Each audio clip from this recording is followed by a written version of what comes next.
안녕하세요. 저는 해장국집을 운영하는 40대 초반의 워킹맘입니다. 슬하에는 딸이 2명 있고 남편은 소방공무원 일을 합니다. 제가 운영하는 해장국집은 사실 저희 시어머니께서 평생 운영하시던 가게입니다. 여기 원조 사장님은 잘 계시죠? 네, 네. 요즘 관절염이 심해지셔서 가끔 가게에 나와 보시고 집에서 쉬고 계세요. 여기 작은 사장님이 원조 사장님 못지않게 솜씨가 좋으시니 맛에는 차이가 없지만 가끔 할머니 사장님 얼굴 생각날 때가 있어.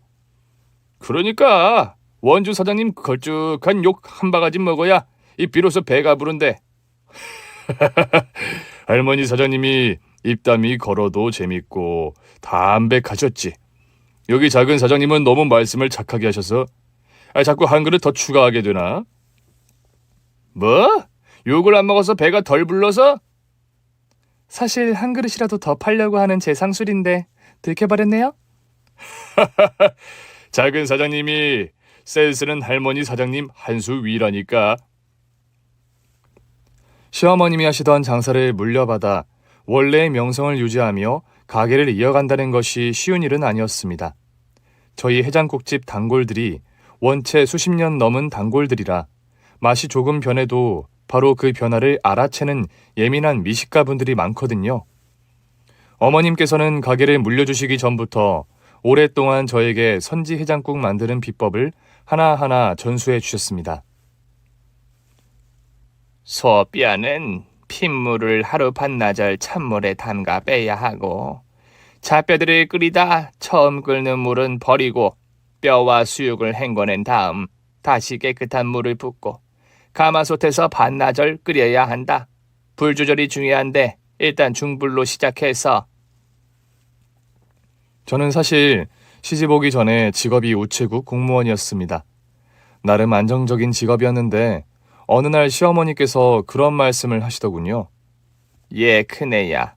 너 가만 보면 손끝이 야물고 음식 솜씨도 좋은데 나를 도와 해장국 장사해볼 생각 없느냐? 제가요? 그냥 간단한 음식 뚝딱뚝딱 잘 만드는 정도지 어머님처럼 전문적으로 식당을 할 솜씨도 깜냥도 안 되는걸요. 내가 밥 장사를 수십 년 하며 손님들 본 눈썰미로 사람 보는 눈이 좀 있다. 내 보기에 우리 집에서 내가 하는 선지 해장국집 물려서 이어갈 사람은 너 말고는 아무도 없어. 글쎄요, 어머님. 제가 바로 말씀은 못 드리고 생각을 좀 해보겠습니다. 너 지금 받는 공무원 월급보다 내가 2배는 월급을 쳐줄 테니 천천히 잘 생각해봐라. 시어머니께서는 그렇게 제 월급의 2배를 주신다고 좀 달콤한 말로 조건을 내거시며 제게 넌지시 그런 말씀을 하셨습니다. 그런데 사실 제가 공무원 일이 적성에 잘 맞지는 않았습니다. 하루 종일 다람쥐 쳇바퀴 돌아가듯 무미건조한 일에 권태로움과 회의를 느끼던 무렵이었죠.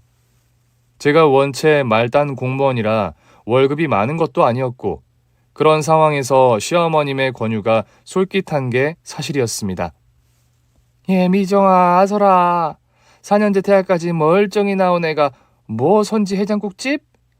너 식당 일이 얼마나 고되고 힘든 일인데 고생문을 사서 들어가려고 하니 월급 2배 준다는 말에 혹할 생각 말고 지금 다니는 직장이나 얌전히 다니렴.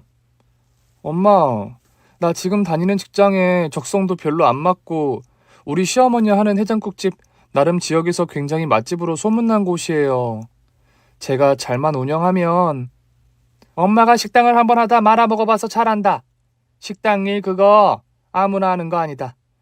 24시간 종일 냄새나는 선지 다듬고 소뼈 핏물 빼고 나는 내 딸이 평생 막노동하며 사는 꼴 못 본다. 엄마, 가게 일을 저 혼자만 하는 것도 아니고 도와주는 아주머니도 계시고. 그럼 그 집 아들들 놔두고 왜 멀쩡한 너를 시킨다는 거니? 말도 안 되는 일이니까 해장국집 할 생각 추호도 없다고 확실하게 말씀드려. 저희 친정엄마는 처음에 제가 해장국집 일하는 것을 강경하게 반대하셨습니다. 제가 날 때부터 약골이었고 건강도 체질도 아니었던 터라 식당 일을 하면서 고생할 것을 걱정한 때문이셨지요. 그런데 저는 결국 시어머니 뜻을 따라 해장국집 일을 하게 되었습니다.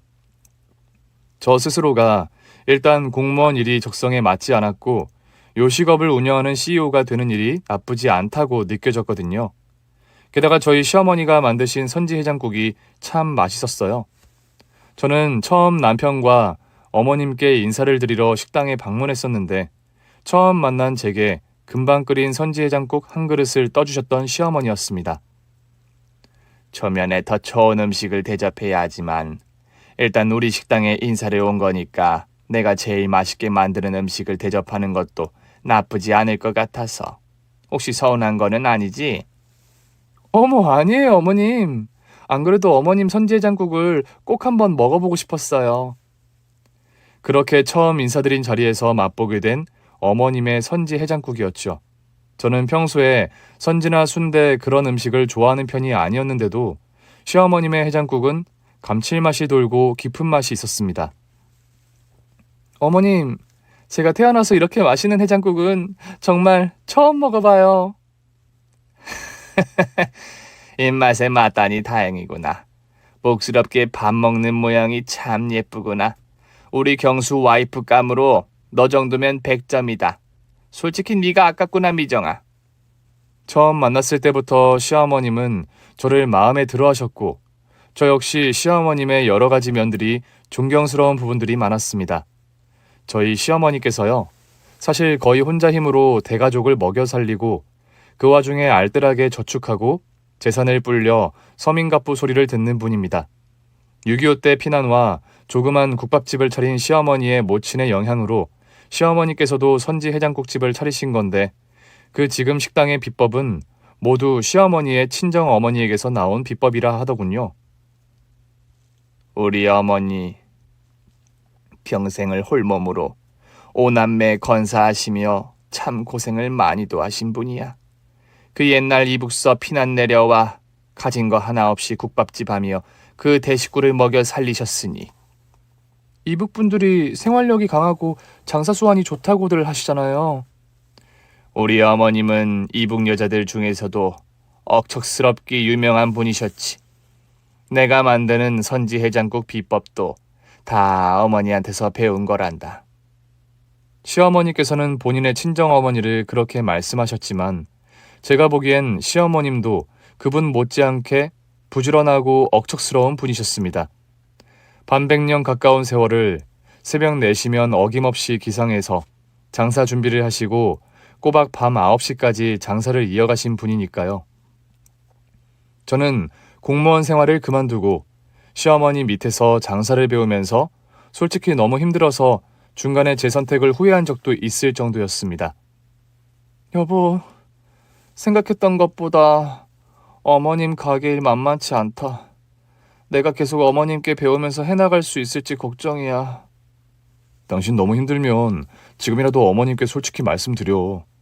내가 엄마 장사하는 거 옆에서 봐왔기 때문에 아는데 정말 쉽지 않은 일이고 아무나 오래 하기 힘든 일이야. 일단 버틸 수 있는 데까지 버텨보고. 지금 벌써 못하겠다고 나자빠지는 건 너무 모양 빠지는 일인 것 같아. 난 당신이 힘든 일 너무 고생하며 하는 거 보고 싶지 않다. 솔직히 당신이 계속 우체국 다니는 게 훨씬 좋았을 거란 생각이 들어. 당신 요즘 얼굴 보면 너무 고단해 보여서 내가 마음이 안 좋다고. 미안해. 내가 선택해놓고 이런 소리나 해서. 일단 해보는 데까지 해보고 내가 알아서 결정할게. 초반에는 그렇게 가게 일이 손에 익지도 않고 평생 힘든 육체 노동을 해본 적 없는 터라 하루하루가 녹록지 않은 것이 사실이었습니다. 그러나 누가 말했던가요? 인간은 적응의 동물이라고 말입니다. 저 역시 반년 가까이 가게 일을 하다 보니 몸도 마음도 저도 모르게 어느 순간 가게 일에 맞게끔 사이클이 적응이 되어 가더군요. 그러던 어느 날이었습니다. 가게가 파하고 마감을 하려는데 시어머니께서 문득 그런 말씀을 하시는 겁니다. 얘 큰애야. 오늘 나하고 소주 한잔 하지 않으련? 참 어머님, 오늘 저녁도 거르셔서 배고프지 않으세요? 해장국이라도 한 그릇 말아드릴까요? 종일 해장국 끓여 그런가. 해장국은 생각이 없구나. 하긴 저도 해장국 먹고 싶은 생각은 없네요. 요 앞 식당에서 족발이나 하나 포장해다 먹을까? 예, 어머님. 제가 얼른 가서 포장해 올게요. 그날 족발에 소주 한 잔을 기울이시면서 시어머니께서 그런 말씀을 하시더군요. 나 다음 주부터 네 시아버지와 따로 살기로 했다. 어머님, 결국 그런 쪽으로 가닥을 잡으신 거예요? 나는 옛날 사람이라 남편이 내게 충실하지 못해도 그저 그러려니 대놓고 나와 자식들을 내치는 것만 아니라면 참고 사는 게 미덕이라 생각하며 살아왔는데 그게 아니란 생각이 들어. 어머님, 난 평생 일하려 자식들 건사하랴 허리가 휘게 일만 하며 살았는데 그 인간은 평생 남편이랍시고 내게 기본적인 의무조차 아무것도 한 게 없더구나. 어머님, 솔직히 같은 여자로서 저는 어머님 편이고 어머님 응원합니다. 아버님을 아무리 실드 치려고 해도 그럴 구석이 없는 분인 거 저도 알아요. 그래도 늙음하게 조론 비슷하게 따로 살려니 며느리나 자식한테 부끄럽고 미안한 게 사실이구나. 아니에요, 어머님. 그런 말씀 절대 마세요. 어머님이 어떻게 살아오셨는지 제가 다 알고 있는데 미안한 마음 저희에게 1도 가지실 이유 없어요. 네 시아버지 이혼하고 싶다고 길길이 날뛰며 내게 재산 분할 절반을 요구하는구나. 누구 좋으라고 이혼해 줄 수는 없는 노릇이라 졸혼으로 정리하자고 말하고 집을 나가라 했다. 어머님, 너무 잘하셨어요. 아무도 어머님께 뭐라고 할 사람 없으니 앞으로는 어머님 하시고 싶은 대로 다 하고 사세요. 전 어떤 선택을 하든 어머님 편이에요. 사실은요, 저희 시부모님께서 그다지 금슬이 좋은 편이 아닙니다. 두 분이 금슬이 좋지 못한 이유의 원인은 솔직히 시아버지에게 있지요. 시어머니께서 억척스럽고 알뜰하게 해장국집을 운영하며 가족들을 먹여 살리는 동안 시아버지는 평생을 한량으로 살며 주기적으로 외도를 일삼아온 사람입니다. 난 우리 아버지지만 평생 존경스러운 마음 가지기는 애진작에 글렀어. 여보, 이번에도 아버님이 또? 당신한테 이런 얘기 털어놓는 것도 이젠 지겹고 정말 창피하다. 그 나이 먹어서까지 바람이라니 이게 말이 되니? 젊든 늙든 바람피는 마음이야 매한가지야. 가정을 지키려고 하는 마음이 있고 배우자에 대한 애정이 있고 신뢰가 있는 거니까 자기 절제하면서 사는 거지. 당신 말이 맞다. 바람피는 사람은 젊으나 늙으나 줄창 피고 안 그런 사람은 평생 신뢰 지키면서 살지. 이번에는 나이차도 꽤 나는 젊은 여자라는데 대체 뭐하는 여자길래 아버님같이 나이 지긋한 분을? 안 봐도 비디오지 뭐. 그런 걸 궁금해하니? 뻔하지. 정신 똑바로 박힌 여자가 어디 호래비도 아니고 장성한 자식 손주 다 있는 유부남 할아버지와 만나고 다니겠니? 이상한 여자한테 이용당하고 그런 건 아니셔야 할 텐데. 걱정이다. 당신은 이 상황에 아버님 걱정이야? 아버지는 걱정 한 톨도 아까운 사람이다. 난 우리 엄마가 걱정이야. 평생 아버지 바람기 때문에 마음고생하며 사셨는데 나이 들어서까지 저런 꼴을 당하고. 내가 언제 아버님 걱정해서 하는 소리 같아? 다 어머님 때문에 하는 소리지. 이참에 차라리 두 분 깔끔하게 갈라서시게 하는 게 어때? 나랑 민수도 그런 생각 안 해본 거 아니야. 저번 주말엔 형제간에 모여 그 의논했다. 나이 들어 단단히 바람난 아버지 대체 어찌하면 좋을지 답이 안 나와서. 아주버님은 뭐라고 하시는데? 민수라도 뭐 뾰족한 수가 있겠니? 민수도 엄마 생각하면 당장 이혼하게 하시는 게 맞다고 생각 든다더라. 그런데 아버님께서 재산 분할 절반을 원하신다면서.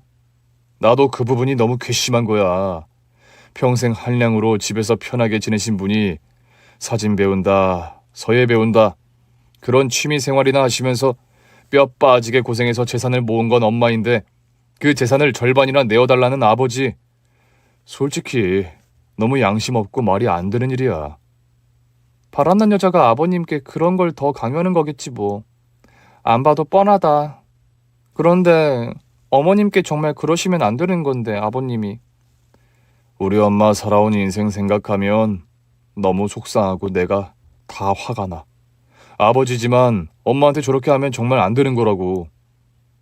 그런 사정으로 거의 조론 비슷하게 별거 생활 중인 시부모님이셨습니다. 아버님과 별거를 시작하고 얼마 안 돼서 시어머니께서는 해장국집 일에서 손을 떼셨습니다. 미정아, 이젠 네가 가게 일도 손이 다 익었고 나보다도 선지 해장국을 더 맛있게 만드는 것 같구나. 아니에요, 어머님. 저 어머님 손맛 따라가려면 아직도 한참 멀었어요. 아니야. 가게 일 배운다고 공무원 때려치우고 나와 한동안 많이 힘들어하더니 이렇게 딱 가게 일에 적응을 하고 야무지게 운영을 잘하니 내가 너에게 아주 고마운 마음이 든다. 어머님께서 평생 일구신 가게를 전 물려받아 배운 것밖에 없는데요, 뭐. 그래도 내가 애정을 가지고 평생 업으로 해온 장사인데 자식 며느리 중 누가 이걸 이어주면 좋겠다 싶다가도 만만치 않고 힘든 일이라 억지로 시킬 수도 없었는데 네가 이렇게 나 하던 장사를 이어가 주니 나는 네가 고맙지. 어머님, 평생 힘들게 쌓아오신 가게 이미지가 있는데 수십 년 단골 손님들 실망하지 않게 계속 맛을 잘 유지하려고 노력할게요. 걱정 마세요. 그래. 너라면 내가 없어도 잘 해나갈 거라고 믿는다. 그래서 말인데 이제는 좀 내가 가게 일을 쉬고 싶구나. 나 대신 일하는 아주머니 한 분을 더 구해서 앞으로는 식당을 네가 꾸려가렴. 그렇게 어머님께서는 은퇴 비슷한 것을 선언하시고 여행 다니고 또 여기저기 노환으로 아픈 곳을 치료하시며 지내고 계시던 중이었습니다. 한참 점심시간에 바쁜 시간을 보내고 가게 브레이크 타임에 겨우 한숨 돌리려는 찰나 동서가 오랜만에 식당을 방문했더군요. 형님 안녕하세요. 여전히 식당은 장사가 잘 되나 보네요. 점심시간에는 사람이 늘 붐비지. 지금은 브레이크 타임이라 나도 밥 한 술 뜨려던 참인데 동서도 식사할래? 네, 저도 그럼 형님과 같이 점심이나 들죠 뭐. 선지 해장국 괜찮지? 그럼요. 해장국집 와서 그걸 먹어야지 뭐 다른 걸 먹어요. 해장국 2그릇을 말아와 동서와 늦은 점심 식사를 하는데 동서가 대뜸 그런 말을 하더군요. 형님, 아버님 어머님 2분 그냥 이혼시키시는 게 어때요? 그게 갑자기 무슨 말이야? 조론이다 뭐다 요즘 유행처럼 나이 든 부부들 따로 사는 집들이 많은데 우리 집안이 무슨 그런 유행 따르는 집안도 아니고 솔직히 아버님께서 그 젊은 여자랑 거의 딴 살림 차려 사시는 상황인데 이런 모양새로 2분 별거하시는 것도 보기 좋지 않은 것 같아서요. 글쎄, 이혼 조건으로 아버님께서 너무 황당한 요구를 하고 계시잖아. 그래서 어머님께서 이혼 안 해주시는 거고. 형님께서도 아버님 요구가 황당하다고 생각하세요? 솔직히 좀 양심 없는 요구시지. 한평생 소처럼 열심히 일해 재산을 일군 건 어머님이시잖아. 춤 배우러 다닌다, 사진 배우러 다닌다, 그러면서 여자들 만나러 다니면서 아버님께선 일생에 단 한 번도 어머님께 월급 봉투 한 번 가져다 드린 적 없는 분이라 들었어. 그런데 단지 부부라는 이유만으로 그런 요구를 하시는 건 어폐가 있지 않아? 글쎄요. 듣자하니 형님께선 완전히 어머니 편이신 것 같네요. 우리 집안에서 아버님 편이 있기는 할까? 사람이 도리를 안다면 아버님 편이 되기는 힘들걸? 하긴 뭐 저희 남편도 아버님 얘기만 나오면 길길이 날뛰니까요. 그런데 법적으로 아마 평생 같이 살아온 부부들은 이혼할 때 재산 분할 거의 50대 50으로 가져가던데. 동서, 요즘은 그렇게 단순하지 않아. 재산 분할도 보면 각자의 기여도를 다 많이 따져서 분할이 되던데. 그리고 아버님 같은 유책 사유자는 먼저 이혼을 요구할 수도 없고. 그렇죠. 잘못한 사람이 그런 요구를 먼저 해선 당연히 안 되죠. 사실 오늘은 형님께 요번 주말에 어머님 모시고 등산이나 가자고 말씀드리려 왔어요. 갑자기 웬 등산? 형님, 요즘 단풍이 절정이잖아요. 어머님께선 평생 장사하신다고 계절 가는 것도 모르고 살아오셨다고 예전에 한번 말씀하셔서. 하긴 꽃구경, 단풍구경 제대로 한번 가본 적 없다고 그런 말씀 많이 하셨지. 그래서 어머님 요새 식당 일 은퇴하시고 쉬고 계신데 이참에 같이 다녀오면 좋을 것 같아서요. 그래, 뭐 그렇게 하자. 나도 단풍 구경 해본 지도 오래네. 그렇게 갑작스러운 동서의 권유로 동서와 어머님과 함께 가을 산행을 떠났습니다. 예, 미정아. 너 둘째 애한테 얘기 들었니? 아, 단풍 보러 산에 가자는 말이요? 저번 주에 전화가 와서 갑자기 산에 가자는데 솔직히 둘째하고만 가기가 그래서 너도 데리고 가자고 그랬다. 아이고 어머님, 왜 동서하고만은 불편하세요? 너한테만 하는 소리다만 난 이상하게 그 애가 좀 너와는 다르게 서먹한 게 있어. 거절하면 또 서운하게 생각할까봐. 너도 단풍 구경 가고 싶어 하더라. 슬쩍 그런 말을 흘렸는데 가게까지 찾아가서 네에게 그런 말을 했구나. 동서가 어머님 단풍 구경 시켜드리고 싶은가 봐요. 어머님 꽃 구경, 단풍 구경 그런 거 장사 때문에 많이 못 가보셨다고요. 식당 일 하느라 네가 피곤해서 주말에는 좀 쉬어야 할 텐데 괜히 나 때문에 무리해서 가는 거 아니니? 아니에요 어머님. 저도 요즘 운동 부족이라 산에 다녀오는 거 좋을 것 같아요. 저도 가을 경치가 보고 싶기도 하고요. 그렇게 떠나게 된 가을 산행이었습니다. 단풍이 절정이던 때라 산의 경치는 아주 아름다웠지요. 준비해간 김밥 도시락을 꺼내서 중간에 자리를 깔고 시어머님과 동서와 함께 나눠 먹고 있는데 갑자기 집에서 전화가 왔습니다. 엄마, 갑자기 재영 오빠가 고열이 나서 응급실에 왔어. 이유도 없이 배가 아프다고 계속 우는데 별일 아니겠지?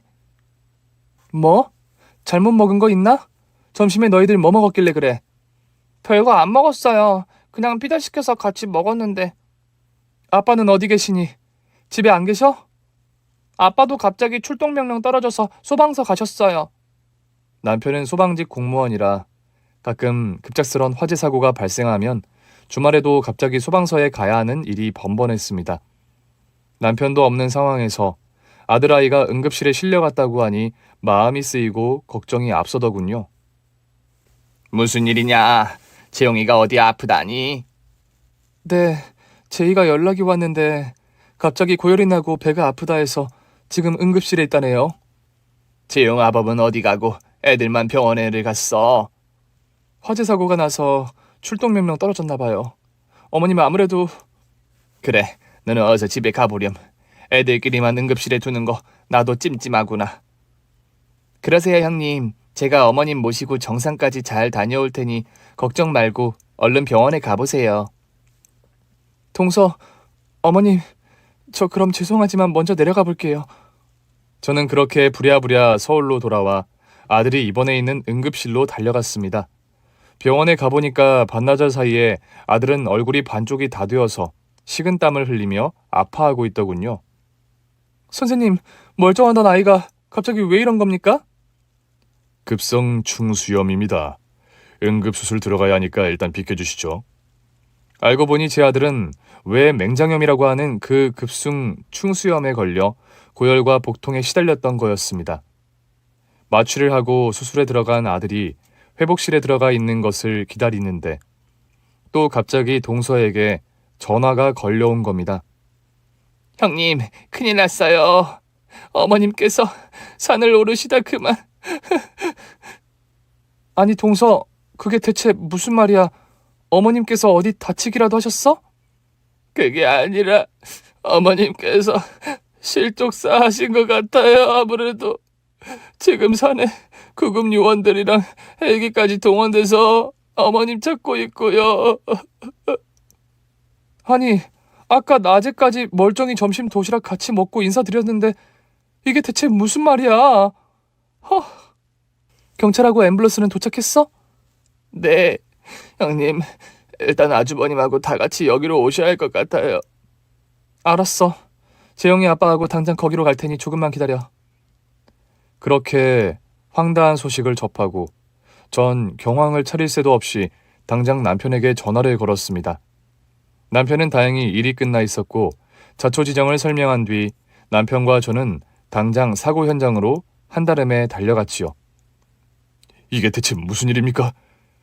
저희 엄마 어디 계세요 지금? 방금 상기슭 중간에서 발견되셨습니다. 구급차 안에 모셨고 바로 병원으로 이송해야 하니 얼른 구급차 안에 타시죠. 어머님께서는 한눈에 봐도 부상이 무척 심했습니다. 여기저기 멍들고 이마도 찢어지고 높은 벼랑 비슷한 곳에서 실족하시는 바람에 부상이 무척 심했던 거였죠. 동서, 이게 대체 어떻게 된 일이야? 어머님께서 어디서 떨어지신 거야? 집에서 전화가 와서 잠깐 통화하는 동안에 뒤에서 악소리가 나서 돌아보니까 어머님께서 벼랑 밑으로 떨어지고 안 계신 거예요. 엄마, 정신 좀 차려보세요. 네? 큰아들 상식이가 왔어요. 엄마, 제발 눈 좀 떠보시라고요. 어머님, 제발 눈 좀 뜨세요. 조금만 버티세요. 이제 곧 병원에 다 와가요. 그렇게 온 식구들이 울며 불며 구급차 안에서 시어머님을 흔들어 깨웠지만 어머님께서는 영영 의식을 되찾지 못했고 3일 밤낮을 혼수 상태에 계시다 결국 하늘나라로 떠나고 말았습니다. 엄마, 이렇게 돌아가시면 안 돼요. 엄마 평생 고생만 하시다 이제 겨우 식당 일 쉬며 좋은 시절 보내시는데 저랑 좋은데 여행도 많이 다니고 맛있는 것도 먹으러 다니셔야죠, 엄마. 어머님, 제발 눈 좀 뜨세요. 이렇게 벌써 가시면 안 돼요. 어머님, 제가 괜히 그날 산에 가자고 해서 죄송해요.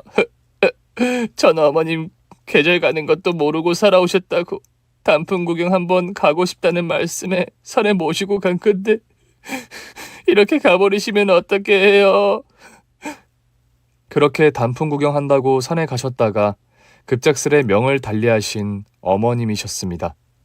황망하고 슬픈 마음에 추수를 새도 없이 장례식을 치렀고 겨우 일상으로 돌아와 해장국집을 다시 오픈한 어느 날이었습니다. 평소 가게에 발걸음을 거의 하지도 않던 시아버지께서 해장국집을 방문하신 겁니다. 그대야, 여기 해장국 한 그릇 내와봐라. 아버님께서 귀별도 없이 어쩐 일이세요? 해장국의 사장이 자기 가게에도 뭐 꼭 연락을 하고 와야 하니? 네? 벙찐 얼굴로 있지 말고 어서 해장국이나 한 그릇 내와. 네, 알겠습니다. 사장님, 아니 진짜 사장님이 여기 따로 있는데 저렇게 본인 입으로 사장이라 그러는 거 정말 우습네요. 아주머니 조용하세요. 다 들리겠어요. 큰 사장님 계실 때 가게에 코빼기도 비치지 않던 양반이 큰 사장님 돌아가시고 본인이 사장 운운하며 가게 오는 게 너무 보기 그렇네요. 해장국집에서 시어머님과 거의 몇십 년을 함께 일하신 아주머님이기에 그런 시아버지를 보는 게 영 불편했던 모양입니다. 저도 사실 시아버지께서 본인을 가게의 사장이라 운운하는 게 속으로 우습다는 생각이 들었지만 그런 표를 낼 수도 없는 노릇이라 일단 해장국을 가져다 드렸지요. 맛은 여전하네.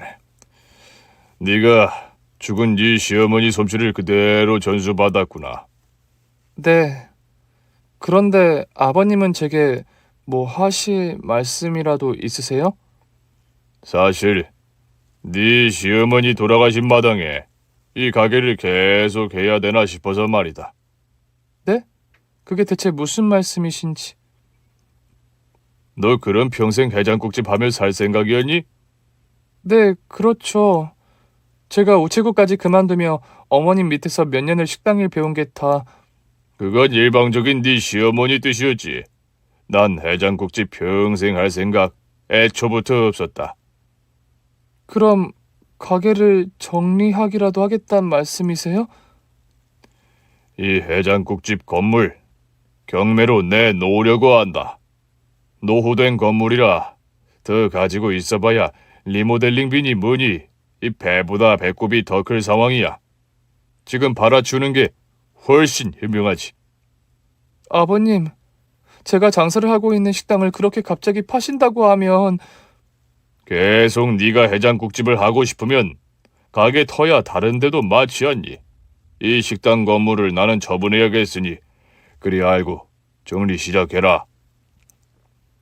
아버님, 수십 년 터를 잡고 장사한 식당인데 갑자기 자리를 옮기면 가게 입장에서 얼마나 타격이 큰데요. 이 가게 건물 소유권은 이제 내게 있다. 네 시어머니 돌아가신 마당에 모든 권한은 이제 다 내게 있어. 난 이 건물을 정리하고 다른 사업에 투자할 생각이니 긴 말 할 것 없이 넌 빠른 시일 내에 가게 비울 생각이나 해라. 그렇게 본인 할 말씀만 남기고 자리를 팽하니 떠버리는 시아버지셨습니다. 저는 너무나 어이가 없고 황당해서 그날 가게를 좀 일찍 파하고 남편에게 상의를 했지요. 뭐라고? 엄마 돌아가신 지 얼마나 됐다고 벌써... 정말 하다하다 이런 일까지. 오늘 식당에 와서 그런 말을 하셨단 거야? 바쁜 점심시간에 오셔서 길게 얘기 나누지도 못했어. 식당 건물 처분하겠다는 의지가 확고하신 것 같아. 그럼 해장국집은 어떡하지? 장사도 잘 되고 수십 년 터를 닦은 자리인데. 엄마가 100년 가게 만들겠다고 얼마나 힘들게 마련한 건물인데 그 건물을 지금 처분하겠다는 거야? 이건 정말 말도 안 되는 처사야. 알고 보니까 시아버지께서 새로 재혼하려는 여자가 무슨 골프용품과 의류 사업을 시작하려고 하고 있었고, 시아버지는 이 사업을 지원해주기 위해서 식당 건물을 처분하려고 했던 것이더군요. 아버지, 엄마 돌아가신 지 대체 얼마나 됐다고 그 식당 건물을 팔려고 하세요? 네 처가 장사하는 자리라 그게 그렇게 억울하니? 재용이 엄마가 장사하는 자리라 그것 때문에 말씀드리는 게 아니에요. 그 식당 건물 마련한다고 엄마가 얼마나 고생하셨는지 아버지께서 더 잘 아시잖아요. 해장국집으로 100년 가게 만든다고. 그 건물 사고 엄마가 얼마나 좋아하셨는데 건물 팔아서 대체 뭐 하시려고요? 부려먹심한 놈 같으니라고. 야, 이 녀석아. 너한텐 네 애미만 부모고 나는 부모도 아니냐? 네 엄마가 평생 쇠가 빠지게 고생했다는 레퍼토리 이제 하도 들어서 귀에 딱지가 앉을 지경이다. 사실을 말씀드리는 건데 그게 그렇게 듣기가 싫으세요? 뭐라고? 네 엄마만 고생하고 나는 그럼 평생 놀았니? 부부 공동 재산을 내가 처분하겠다는데 네가 무슨 그리 말이 많아? 아버지, 양심이 있으시면 그런 말씀 하시면 안 되죠. 평생 집에서 한량처럼 사신 분이 아버지 평생 놀며 지내신 거 맞잖아요. 그러면서 세상 무슨 권리 운운이세요? 식당 건물 10년 전에 살 때 그거 대출 20%는 저와 민수가 받은 거 기억도 안 나시죠? 네가 하고 싶은 소리가 바로 그거였구나. 식당 건물 살 때 네가 대출받아 갚은 몫이 있으니 네 지분이 있다. 다른 재산은 아버지 마음대로 처분하십시오. 그렇지만 해장국집 건물만은 안 됩니다. 엄마의 평생 꿈과 헌신이 녹아든 자리고 해장국집을 100년 가게 만드신 거 엄마 소원이셨어요. 엄마, 그런 소원마저 아버지 마음대로 짓밟으려고 하지 마세요. 고얀 녀석 같으니라고. 네가 그런 식으로 나온다면 좋다. 법대로 하자꾸나, 법대로. 그렇게 소송을 불사하시겠다는 식으로 나오는 시아버지셨습니다. 남들 눈에는 볼썽사나기 짝이 없게 부모 자식 간에 재산 가지고 다툼하는 모양새 딱 그것이었고, 이런 일로 불화를 겪는 집안 분위기에 저도 남편도 지쳐가던 어느 날이었지요. 저녁 장사를 위해 주방에서 한참 부족한 밑반찬 몇 가지를 만들고 있는데 갑자기 누군가 가게 안으로 들어오는 겁니다. 보니까 웬 낯선 남자 한 명과 동서가 들어오더라고요. 동서, 갑자기 식당엔 웬일이야? 땡땡 경찰서 강력한 김두한 형사입니다. 얼마 전 산에서 실족사 하신 최순남 할머니 며느리 되시죠? 네, 맞습니다. 제가 며느리인데... 최순남 씨 실족사 사건, 최근에 제보가 하나 들어온 게 있어 재조사 중인데 사모님도 용의자 중 한 명입니다. 아니, 그게 대체 무슨 말씀이세요? 전 그날 동서와 함께 어머님 모시고 산에 갔다가 아이가 아파서 먼저 하산했는데요? 하산하고 어디로 가셨죠? 아이는 어디가 아파서 병원에 간 거고요. 병원 기록과 그날의 확실한 동선 지금 다 말씀해 주시죠. 다짜고짜 남의 영업지 찾아와서 이게 지금 무슨 행패입니까? 의심할 사람이 없어서 고인의 며느리를 의심하는 거예요, 지금? 저는 너무 황당하고 화가 나서 형사에게 버럭 소리를 지르고 말았습니다. 안 그래도 시아버님 일로 머리가 아파 죽을 지경에 그런 의심까지 받고 보니 정말 열분나고 억울해서 머리에서 뚜껑이 열릴 지경이더군요. 그런데 그 상황에서 더 기막혔던 것은 그런 상황을 지켜보며 모든 말들을 뒤에서 듣고 있던 동서의 입가에 알 수 없는 웃음기가 어리고 있었다는 겁니다. 저는 그런 동서의 표정을 캐치했고 이건 아니다 싶어 동서에게 뭐라고 하려는 순간 형사가 기다렸다는 듯이 동서에게 수갑을 채우는 겁니다. 아니, 형사님, 이게 무슨 짓이에요? 우리 형님을 조사하겠다고 하더니 왜 갑자기 내 손목에 수갑을 채우냐고요? 당신 연기가 어디까지인가 한번 보려고 그랬어. 결정적인 증인의 증언을 바로 잠시 전에야 들어서 그런 이유도 있고. 증언이라니 그게 대체 무슨 말이죠? 강단희 씨를 지난 10월 31일 최순남 씨 실족사 사건의 범인으로 체포합니다. 당신은 묵비권을 행사할 수 있고 불리한 진술을 거부할 수 있습니다. 동서는 제가 보는 앞에서 경찰서로 언행이 되었습니다. 영문을 알 수 없었던 저는 당장 남편에게 전화를 해서 경찰서로 갔지요. 알고 보니까요. 저와 남편 그리고 아주버님까지 알지 못했던 엄청난 일이 벌어져 있더군요. 사실 시아버지께서 젊은 여자와 눈이 맞아 딴살림을 차렸을 때 자식들 모두 그런 시아버지께 등을 돌린 것이 사실이었습니다. 그런데 그 와중에 유일하게 시아버지와 왕래하는 가족이 한 명 있었습니다. 바로 동서였지요. 저희 식구들은 이제까지 동서가 그렇게 아버님과 왕래를 하는 것은 아버님의 마음을 돌리기 위해 가끔씩 찾아가는 것이라 알고 있었습니다. 아버님이 솔직히 어떤 분과 그리 살고 계신지 궁금하기도 하고 또 아버님 마음 돌릴 사람이 집안에 저 하나밖에 없는 것 같아서요. 그래, 동서가 그리 마음을 써주니 고맙다. 동서 설득으로 아버님께서 늦게라도 가정에 돌아오시면 다행이지 뭐. 철없는 한두 살 어린애도 아니고 젊은 사람이 물불 못 가리고 바람난 것도 아니니 제가 차근히 설득하면 아버님 어머님께 돌아오실 거예요. 그런 말을 평소에 하는 동서였기에 저 역시 동서가 시아버지와 왕래하는 이유가 그런 것이라 생각했었지요. 어찌 보면 큰며느리인 제가 해야 할 일을 대신 해준다 생각해서 고맙다고 생각하는 면이 있는 동서였는데 알고 보니 시아버지의 하수인처럼 행동하던 동서였더군요.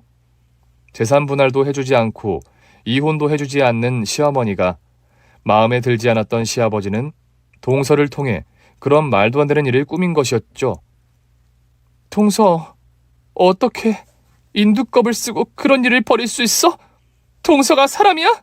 제정신이냐고? 당신이나 아버지란 사람이나 그 밥에 그 나물. 형사님, 저희 가족 이 두 사람에 관해 그 어떤 선처도 없으니 엄중한 법의 심판을 받게 해주십시오. 당신은 오늘부로 내 아내가 아니야. 그리고 아버지, 오늘부로 당신도 제 아버지가 아닙니다. 평생 불쌍한 우리 엄마가 당신 때문에 속 끓이며 사실 때 내 이기심으로 엄마에게 이혼하지 마라. 참고 살아달라. 그렇게 부탁했던 내 혀를 잘라버리고 싶을 정도네요. 애진작 엄마를 당신 같은 인간과 이혼시켰으면 이런 일이 없었을 텐데 남은 여생 법의 심판을 달게 받을 생각이나 하세요. 그렇게 쏘아붙이고 저희 가족 경찰서를 나왔습니다. 형사님에게 자초지종을 듣고 보니 까닭하면 정말로 실족사로 묻힐 뻔한 일이었는데 드라마틱한 반전이 하나 숨어 있더군요. 형사님, 저희 가족은 어머님께서 그날 좀 높은 곳에 매달린 예쁜 꽃 한 송이를 꺾으려다 그리드신 건 줄 알았는데 일의 정황이 대체 어떻게 된 겁니까? 저희도 둘째 며느리의 진술만 듣고 그런 것으로 알고 수사를 마무리하려다 좀 미심쩍은 부분들이 몇 개 나왔습니다. 그곳 절벽에는 따로 꺾을 만한 꽃도 없었고 또 결정적으로 그 일이 일어나던 때 그 주변에서 정황을 목격한 목격자가 한 분 있었지요. 알고 보니까요. 어머님께서 그런 사고를 당하실 때 산기슭 깊은 곳에서 도라지를 채취하던 중년의 신만이 아저씨 한 분이 그 광경을 목격하신 거였습니다. 하도 어이가 없고 충격적인 장면이어서 그분은 그 일을 하는 와중에 일단 멀리서나마 동서의 사진들도 휴대폰에 담아두었던 겁니다. 급작스런 상황이라 사고 당시의 장면을 촬영하진 못했지만 사고 후의 모습이나 행동 거지 그런 것들이 고스란히 동영상과 사진 속에 담겨 있었습니다. 재판을 가야 정확한 결과가 나오겠지만 판결은 거의 정해진 거나 다름없어요. 그렇게 그날 산속에서 장면을 목격한 신만이 아저씨 덕분에 모든 일의 원인과 실마리가 밝혀진 거였습니다. 이 모든 일은 제가 생각한 게 아니라 저희 시아버지가 시킨 겁니다. 시아버지가 저를 하도 협박해서 저는 어쩔 수 없이... 뭐라고? 내 재산이나 탐나 적극적으로 협조한 주제에 어디서 거짓말이야? 두 분 다 조용히 하세요. 지금 여기가 어디라고? 피의자 2명이 이렇게 경찰서를 시끄럽게 합니까? 그렇게 아기다툼 같은 언쟁을 벌이는 동서와 시아버지를 보니 정말이지 인간에 대한 혐오감이 끓어오르더군요. 그래도 그 신만이 아저씨 덕분에 묻힐 뻔한 일이 사필귀정으로 끝날 수 있어 그나마 다행이었습니다. 시간이 흘러 두 사람은 엄정한 법의 심판을 받게 되었습니다. 그리고 시아버지는 수감되어 있는 동안 중증 치매에 걸려 금치산자 판정을 받았지요. 그런 이유로 복잡한 재산상의 절차는 되려 간단하게 해결이 되었습니다. 형수님, 해장국집 건물은 형수님 명의로 하세요. 사실 엄마께서 살아생전 그 건물을 형수님 드리고 싶어 하셨어요. 아주버님, 그게 갑자기 무슨 말씀이세요? 100년 가게 만드는 게 엄마 소원이셨는데 그걸 이어갈 사람이 형수님이라면서. 제가 서운하지 않다면 가게 건물을 형수님께 증여하고 싶다고 그리 말씀하셨어요. 저 역시 엄마 뜻을 따르는 게 도리라 생각하고요. 네가 그렇게 생각해 준다니 고맙구나. 대신 나머지 엄마 명의로 되어 있던 토지와 주택은 네 명의로 하렴. 그래? 형, 뭐 그렇게 하자. 형제끼리 재산 다툼하고 볼성사납게 싸우는 거 우리 그런 거 하지 말자고. 그렇게 어머님 사후의 재산 상속과 유산 정리는 그렇게 결정이 되었습니다. 제 앞으로 가게 건물이 명의 이전된 후로 남편은 소방직 공무원을 그만두었습니다. 가게가 속한 건물 관리와 해장국집 일을 함께 돕기로 한 것이었지요.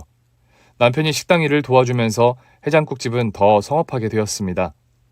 여보, 당신이 식당 일 도와주면서 어째 장사가 더 잘 되는 느낌이다? 하늘에서 엄마가 지켜보시면서 흐뭇하신가 보지. 그래서 아마 더 열심히 하라는 의미로 우리 도와주시는 것 같아.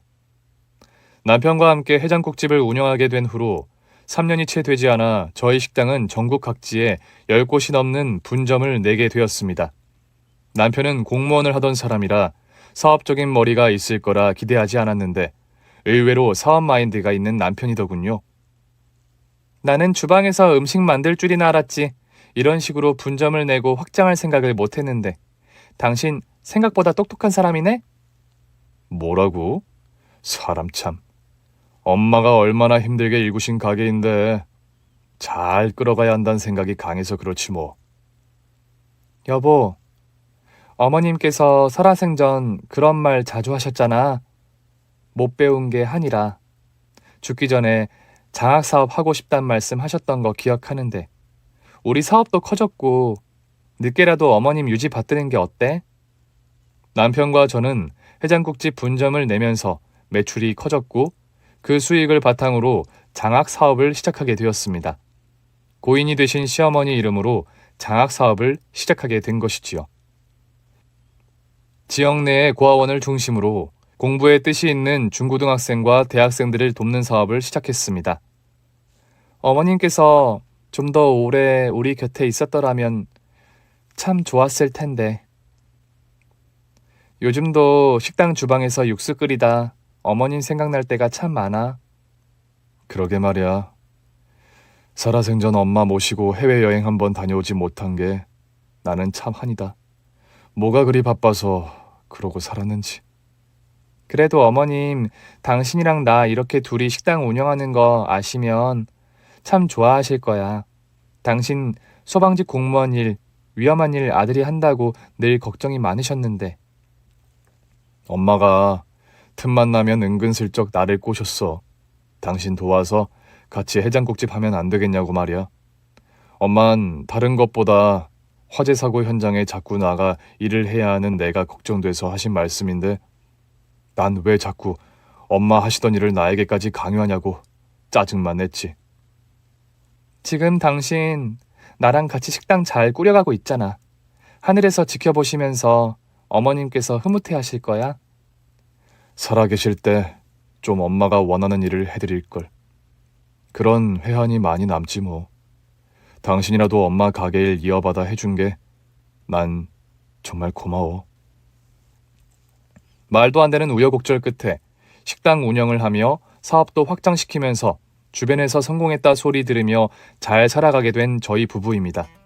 시어머님의 생전 소원처럼 해장국집을 100년 가게로 지켜나가기 위해서 하루하루 더 열심히 살아가려고 합니다. 어머님, 그곳에서도 저 잘하는지 항상 지켜봐 주세요. 어머님 실망시키지 않는 며느리.